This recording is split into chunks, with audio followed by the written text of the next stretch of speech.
एक रात की बात है। सर्दी का समय था और चारों तरफ धुंध ही धुंध छाई हुई थी। चारों तरफ से कुत्ते भौंकने की जोर जोर की आवाजें आ रही थी। उसी समय जंगल के रास्ते रवि और किशन नाम के दो दोस्त आ रहे होते हैं। कितनी ठंड है किशन, आज तो हाथ जमे जा रहे हैं। बाप रे, इतनी ठंड तो कई सालों बाद पड़ी है। सही बात बोल रहे हो रवि भाई, मेरा तो शरीर अकड़ा जा रहा है और ऊपर से धुंध भी तो देखो। ऐसा लगता है जैसे कोई भयानक फिल्म देख रहे हो, भूतों वाली। किशन, ऐसी बात मत करो, मुझे बहुत डर लगता है। वो दोनों ऐसे बात करते हुए जा रहे होते हैं कि तभी एकदम से एक धुंध का गुबार आता है और किशन उसमें गायब हो जाता है। लेकिन रवि को पता नहीं चलता और वो बात करता हुआ आगे चलता जाता है। अरे किशन, किशन कहाँ गया? कहाँ गया किशन? ओ किशन, कहाँ हो भैया? तुम कहीं दिखाई नहीं दे रहे, कहाँ गायब हो गए किशन? लेकिन उसे किशन की कोई आवाज सुनाई नहीं देती। डर के मारे भागने लगता है। ये क्या हो रहा है? कहाँ चला गया किशन? तभी वहाँ धुंध के बादल में एक चुड़ैल आ जाती है और उसके हाथों में किशन की कटी हुई गर्दन होती है और चुड़ैल जोर जोर से हंस रही होती है।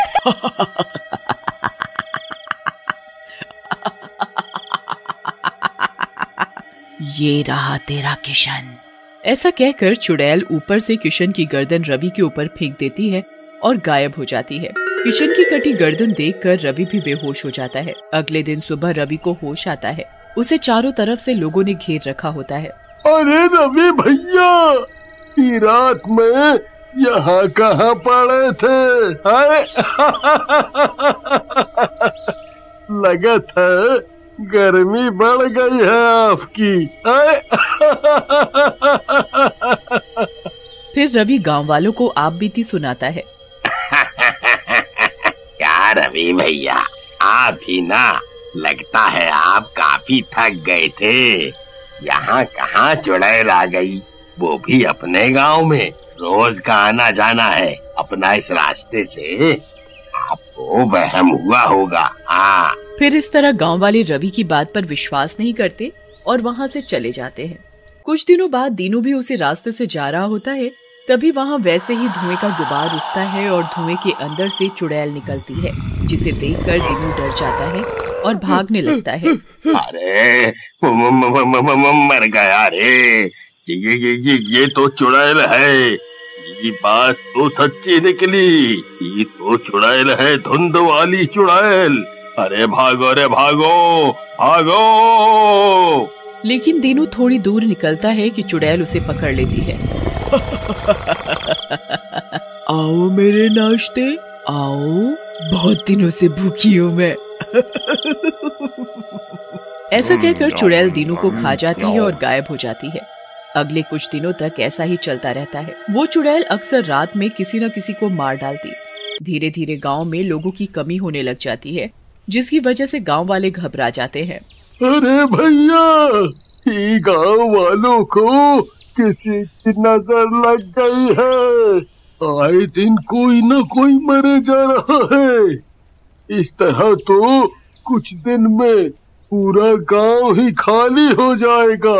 हाँ। तभी सरपंच जी भी वहाँ पर आ जाते हैं और बोलते हैं, हो ना हो भाइयों, हमको तो यह कोई चुड़ैल या भूत का मामला लगता है, क्योंकि गांव वालों को इस तरह से मारे जा रही है। हाँ सरपंच जी, आप सही कह रहे हैं।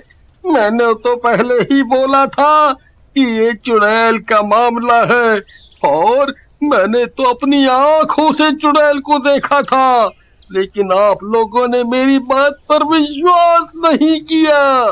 फिर गांव वाले मिलकर फैसला लेते हैं कि रात में कोई भी ना तो बाहर जाएगा और ना ही कोई आएगा। उधर चुड़ैल को कई दिनों तक कोई शिकार नहीं मिलता और परेशान होकर वो गांव के अंदर पहुंच जाती है। उसके चारों तरफ धुंध के बादल होते हैं। गांव वालों, कब तक बचोगे मुझसे? मैं धुंध की चुड़ैल हूँ। जिस दिन मेरे शिकंजे में आए, बस उसी दिन मेरा खाना बनोगे। देखती हूँ कब तक बचते हो तुम लोग। ऐसा कहकर चुड़ैल धुएं में गायब हो जाती है। अगले दिन गांव वाले एक जगह इकट्ठे होते हैं और रात की घटना पर बात करते हैं। भैया, अब तो पक्का हो गया है कि ये चुड़ैलवा का मामला है और वो हम सबको मार के खा जाएगी। हमको उससे बचे का रास्ता निकालना पड़ी। देखो देखो गांव वालों, अब ऐसे डरने से काम नहीं होगा। हम सबको मिल करके इस समस्या का कुछ समाधान निकालना पड़ेगा। हाँ। तभी वहाँ रवि एक तांत्रिक के साथ आता है और तांत्रिक गांव वालों से बोलता है। गांव वालों, ये चुड़ैल बहुत शक्तिशाली है। ये इतनी आसानी से काबू नहीं आएगी और जल्दी ही कुछ ना किया गया तो ये सारे गांव को अपना शिकार बना लेगी। तो इसका कुछ तो रास्ता होगा। क्या आप कुछ नहीं कर सकते तांत्रिक जी? इसका इलाज है मेरे पास और इसके लिए मुझे उसे पकड़कर ये जानना पड़ेगा कि वो कौन है और ऐसा क्यों कर रही है। फिर गांव वाले और तांत्रिक मिलकर योजना बनाते हैं और रात में एक गांव वाले भीमा को गांव के बीच में खड़ा कर देते हैं। गांव वाले और तांत्रिक पास की एक झोपड़ी में जाकर छिप जाते हैं।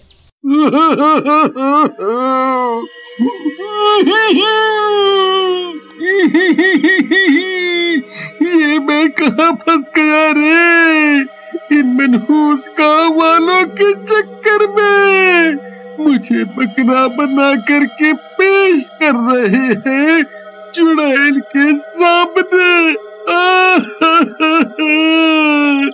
बचाओ मुझे भगवान, मुझे बचाओ, बचा लो भगवान। तभी वहाँ चुड़ैल आ जाती है। तो तू है आज का मेरा शिकार? मुझे पता था ये चूहे गांव वाले मेरे डर के आगे घुटने टेक देंगे। आजा आजा आजा आजा, तू मेरा शिकार बन।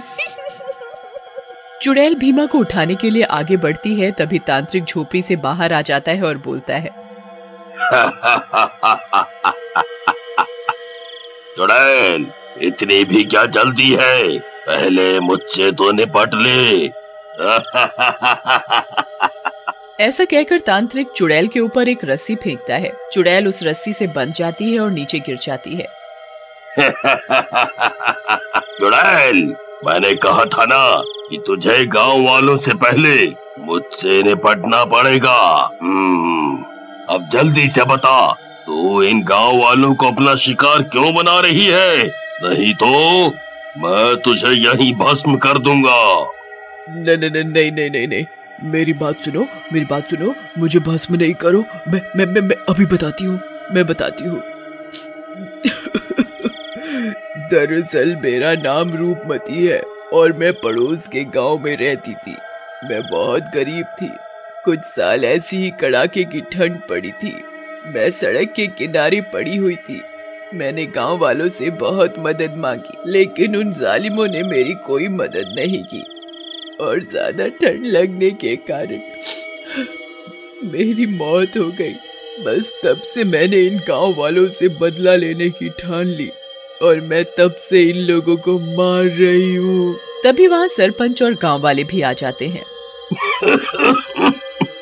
बेटी, तुम्हारे साथ जो भी हुआ ठीक नहीं हुआ। गांव वालों को तुम्हारी मदद करनी चाहिए थी। सरपंच चुड़ैल को ऐसे बोल रहे होते हैं कि तभी चुड़ैल आजाद हो जाती है और सरपंच को उठा लेती है। अरे अरे अरे अरे मर गए। अरे बचाओ, इस चुड़ैल ने तो मुझे उठा लिया। अरे बचाओ गांव वालों, बचाओ। अच्छा हुआ, बुढ़ाऊ ज्यादा ही ज्ञान पेलता है। अरे जब तांत्रिक जी है तो किसने कहा कि ज्यादा ज्ञान बांट। अब पकड़ लिया ना चुड़ैल ने, अब भुगत भुगत। तब तक सरपंच की बीवी सुषमा वहाँ आ जाती है और भीमा को एक डंडा मारती है। मार कर डंडा तेरी खोपड़ी तोड़ दूंगी। एक तो मेरे मर्द को चुड़ैल उठाकर ले जा रही है, ऊपर से उसको बचाने के बजाय यहाँ बतिया रहा है। तुम दोनों चुप करो। तुम दोनों की वजह से मैं अपना ध्यान नहीं लगा पा रहा और वो चुड़ैल सरपंच की जान ले लेगी। फिर सब लोग चुप हो जाते हैं और तांत्रिक मंत्र पढ़ता हुआ अपने कमंडल से पानी निकालता है और चुड़ैल के ऊपर फेंकता है। पानी पड़ते ही चुड़ैल के चारों तरफ फैला धुंध का बादल हटने लगता है। चुड़ैल और सरपंच नीचे गिर जाते हैं। हाय रे, मेरी कमर टूट गई। ओ सुषमा, बंगाली बाबा वाला तेल मलना पड़ेगा रे तुझे। आई मर गया रे।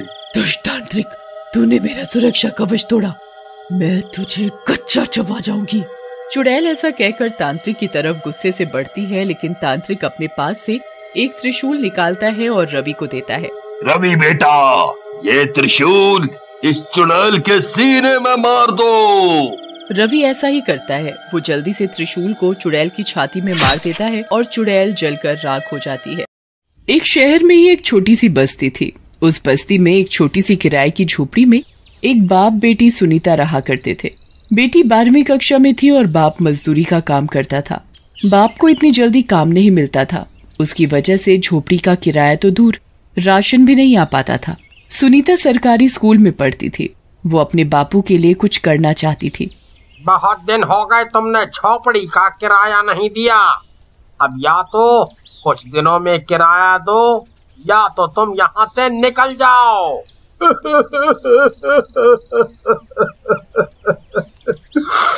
मैं क्या करूं मालिक, मैं क्या करूं? मुझे काम ही नहीं मिल पा रहा। आपका किराया तो क्या, मैं तो घर में कुछ खाने के लिए भी नहीं ला पा रहा। बहुत दिन हो गए, हमने तो खाना भी नहीं खाया। मेरी बेटी भी भूखी है, मैं भी बहुत भूखा हूँ। आप मुझ पर थोड़ी दया दिखाएं, थोड़ा और समय दे दीजिए। मैं आपका किराया जल्द से जल्द लौटाने की कोशिश करूँगा। ठीक है, मैं तुम्हें 2-3 हफ्ते की मोहलत देता हूँ। अगर तुम तब भी किराया नहीं चुका पाए तो फिर तुम्हें यहाँ से जाना पड़ेगा। फिर मैं कुछ नहीं कहूँगा और ना ही और समय दूंगा। धन्यवाद मालिक, धन्यवाद, बहुत बहुत धन्यवाद मालिक।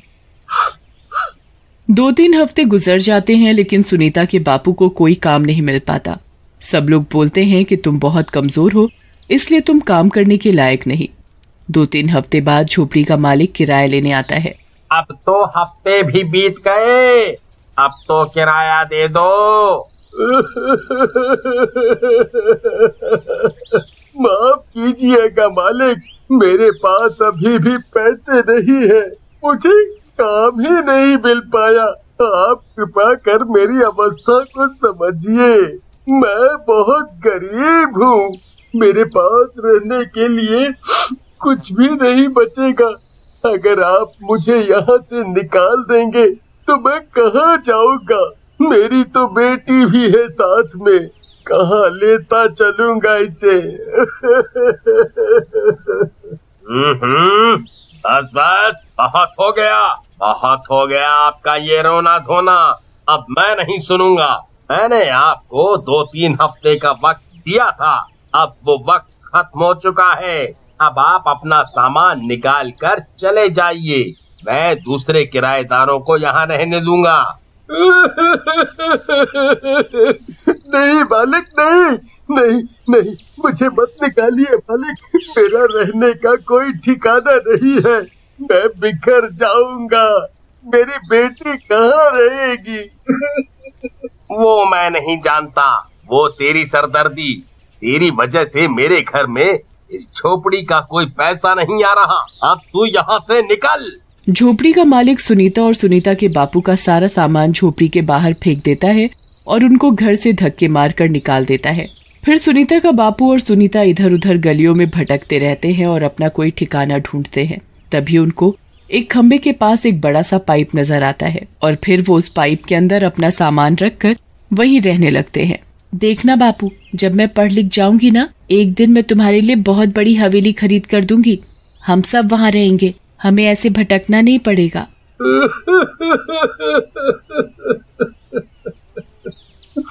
हाँ बेटा, अब मेरी सारी उम्मीदें तेरे ऊपर है, सिर्फ तेरे ऊपर। फिर सुनीता और उसका बापू उसी झोपड़ी में सो जाते हैं और वहीं अपना गुजारा करने लगते हैं। एक रात को सुनीता को नींद नहीं आ रही होती है। वो रात को अपने बापू को उठते हुए देखती है। वो देखती है कि उसके बापू सूटकेस के पास बैठकर किसी डिब्बे के ऊपर हाथ रखकर रो रहे होते हैं। वो समझ नहीं पाती कि उस सूटकेस में क्या रखा है। उसने आज तक उस सूटकेस को हाथ लगाने की हिम्मत नहीं की क्योंकि उसके बापू उसे हाथ नहीं लगाने देते थे। आखिर बापू सूटकेस के पास बैठकर क्यों रो रहे हैं? आज तक मुझे सूटकेस में देखने भी नहीं दिया। आखिर उस सूटकेस में है क्या? इसका पता तो मैं कल करूंगी। फिर सुनीता सो जाती है और कुछ देर बाद सुनीता का बापू भी आकर। अगली सुबह सुनीता स्कूल के लिए तैयार हो रही होती है और उसके बापू अपने काम के लिए निकल जाते हैं। तभी सुनीता को मौका मिल जाता है उस सूटकेस में देखने का कि आखिर उसमें है क्या। जब सुनीता के बापू वहां से चले जाते हैं तब सुनीता जल्दी से सूटकेस के पास चली जाती है और सूटकेस को उठाने की कोशिश करती है। सूटकेस बहुत भारी होता है इसलिए उठा नहीं पाती। थोड़ा सा उठाती है लेकिन तभी सूटकेस जमीन पर गिर जाता है और उसमें से कुछ टूटने की आवाज भी आती है। सुनीता बहुत घबरा जाती है। ये कैसी आवाज आ गई? कहीं इसमें कुछ कांच का सामान तो नहीं रखा था? सुनीता उस सूटकेस को खोलती है। तभी वो देखती है कि सूटकेस में बड़ा ही कीमती हारमोनियम रखा था जो सूटकेस के गिरने के कारण कोने से टूट चुका था। सुनीता ये देखकर घबरा जाती है और सोचने लगती है, लगता है ये हारमोनियम बाबा का है। बाबा को ये बहुत पसंद होगा, तभी वो रात को इसे देखकर रो रहे थे। अगर ये बाबा ने देख लिया तो मुझे बहुत डांटेंगे। सुनीता घबराहट के मारे उस हारमोनियम को ऐसे का तैसा सूटकेस में रखकर अपनी जगह पर रख देती है और अपने स्कूल के लिए निकल जाती है। शाम को सुनीता के पापा काम से घर आ जाते हैं। सुनीता बहुत डरी हुई होती है। सुनीता के अंदर हिम्मत नहीं होती कि वो ये चीज अपने पापा को बता सके, इसलिए वो रात का इंतजार करती है। रात को जब सुनीता के बापू को लगता है कि सुनीता सो गई है तो वो अपने हारमोनियम को देखने के लिए जाता है। सुनीता पीछे से लेटी हुई सब देख रही होती है कि आखिर बाबा क्या कहेंगे। जब सुनीता के बापू सूटकेस खोलते हैं तो वो बहुत चौंक जाते हैं। वो बहुत रोते हैं। हे भगवान, ये हारमोनियम को क्या हो गया? मुझे संगीत का बहुत शौक था, इसलिए मैं हारमोनियम बजाता था। एक हारमोनियम बचा था पुराना धुराना सा, अब ये भी चला गया। अब मेरे संगीत के सपने का क्या होगा? ना जाने कौन तोड़ गया इसे, ना जाने कौन। उस दिन फिर सुनीता के बापू वापस अपनी जगह लेटकर रोने लगते हैं। उस रात को सुनीता के बापू को नींद नहीं आती है। वो पूरी रात रोते रहते हैं। अगले दिन सुनीता की परीक्षा होती है जिसके लिए वो जल्दी से तैयार हो जाती है। वो अपने बापू को कहती है, बापू मैंने खाना कढ़ाई में ही रख दिया था, आप इसे खा लेना। नहीं बेटा, मेरा खाने का मन नहीं, तुम चली जाओ और परीक्षा अच्छे से देकर आना। मेरा आशीर्वाद तुम्हारे साथ है। और फिर वो अपने काम के लिए निकल जाते हैं। सुनीता को ये सुनकर बहुत बुरा लगता है। हे भगवान, मेरी वजह से बाबू कितना उदास हो गए। मैंने कितनी बड़ी गलती कर दी उनका हारमोनियम तोड़कर। सुनीता अपने स्कूल पहुंच जाती है और परीक्षा के समय उसका दिमाग बिल्कुल नहीं चल रहा होता। वो जैसे तैसे अपनी परीक्षा देकर आ जाती है। मेरी पहली परीक्षा तो बहुत बुरी गई है, लगता है मेरे अच्छे अंक नहीं आ पाएंगे। अब तो पास ही हो जाऊं वही बहुत है। सुनीता रास्ते में जा ही रही होती है कि उसे एक पतली सी गली दिखती है। वो सोचती है कि ये घर तक जाने का शॉर्टकट रास्ता है। फिर सुनीता उस पतली सी गली में जाने लगती है। वो वहां पर चल ही रही होती है कि तभी उसका पैर किसी चीज से टकरा जाता है। सुनीता देखती है कि उसका पैर किससे टकराया। वो देखती है कि मिट्टी के ढेर में पड़ा हुआ एक बहुत ही चमकदार जादुई बक्सा वहां पड़ा है। वो उसे उठाकर देखती है कि उसमें आखिर है क्या। जब वो उसे खोलती है तो उसमें से एक जादुई परी निकलती है। वो परी इतनी चमक रही होती है कि सुनीता को अपनी आंखें बंद करनी पड़ती है। मुझे एक लालची तांत्रिक ने इस बक्से में बंद करके कैद कर दिया था, जिसकी वजह से मैं यहाँ सालों से पड़ी हुई हूँ। इस गली से कोई आता जाता नहीं था, क्योंकि ये गली थोड़ी सी गंदी है और यहाँ मिट्टी के बहुत सारे ढेर हैं। तो उस तांत्रिक ने इस बक्से को मिट्टी के ढेर में दबाकर रख दिया था ताकि किसी को ये बक्सा न मिले। तुम इस गली में बहुत सालों बाद आई, जिसकी वजह से तुम्हें ये बक्सा मिला। ये बक्सा बहुत जादुई है। ये बक्सा जिसके भी हाथ लग जाता है उसकी एक इच्छा तो जरूर पूरी होती है। तुम बताओ तुम्हारी क्या इच्छा है? क्योंकि तुमने मुझे इस बक्से से खोला, इसलिए मैं भी तुम्हें अपनी तरफ से एक इच्छा मांगने को बोलती हूँ। तुम जो भी इच्छा मांगोगी मैं पूरी करूंगी। ठीक है, मैं तुम्हें अपनी पहली इच्छा बताती हूँ। मैं चाहती हूँ कि तुम एक बहुत ही सुंदर सोने का हारमोनियम मुझे दो, और दूसरा मैं ये चाहती हूँ कि तुम मेरे लिए एक बहुत बड़ी हवेली खड़ी करके दो। परी उसके घर के पास पहुंचकर एक बहुत ही सुंदर हारमोनियम वहां पर रख देती है, जो कि सोने का बना होता है, जिसकी चमक बहुत ज्यादा होती है, और उस हारमोनियम के पीछे एक बहुत ही सुंदर हवेली बनाकर दे देती है। और फिर परी वहाँ से गायब हो जाती है। तभी पीछे से उसके बाबा वहाँ आ जाते हैं। बेटा, ये सुबह सुबह इतनी जल्दी कौन हवेली खड़ी करके चला गया? बापू, मुझे एक परी मिली जिसने मुझे ये दोनों चीजें दी। कितनी अच्छी परी थी वो। फिर सुनीता और सुनीता के बापू वहाँ खुशी खुशी रहने लगे।